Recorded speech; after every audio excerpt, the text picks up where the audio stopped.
আজকে আমি বানাবো গজা। একদম জলের মতো সহজ পদ্ধতিতে করব এবং সামনে বিজয়া দশমী আসছে, সবাইকে বানিয়ে খাওয়াতে পারবেন।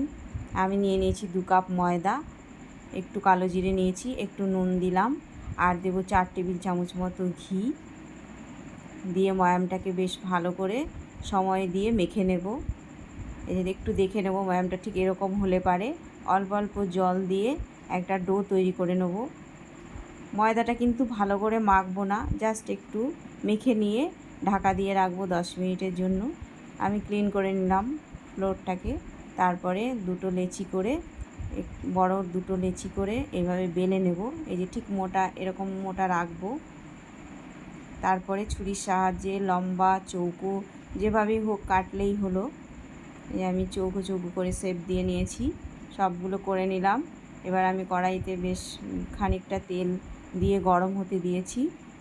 হালকা গরম হলেই আমি কিছুটা গজা এর মধ্যে দিয়ে দেব, দিয়ে হালকা ব্রাউন করে ভেজে তুলব। খুব বেশি ব্রাউন করার দরকার নেই, কেন ঠান্ডা হলে একটু রঙটা বেশি হয়েই যায়, সেজন্য হালকা একটু যখনই ব্রাউন হবে তখনই ভেজে তুলে নিতে হবে। তারপরে আমি কড়াইতে 2 কাপ মতো ময়দা দিয়েছিলাম, 2 কাপ চিনি দেব আর হাফ কাপ জল দেব। দিয়ে আমি চিনির শিরাটাই যে তৈরি করছি, হয়েছে কিনা একটু দেখে নেব। থালার মধ্যে এই যে আমি 1 ফোঁটা দিয়ে নিচ্ছি, দিয়ে যখনই এরকম এই যে তার মতো হবে এক তার, তখনই আমি ওই গজাগুলো এর মধ্যে দিয়ে দিলাম।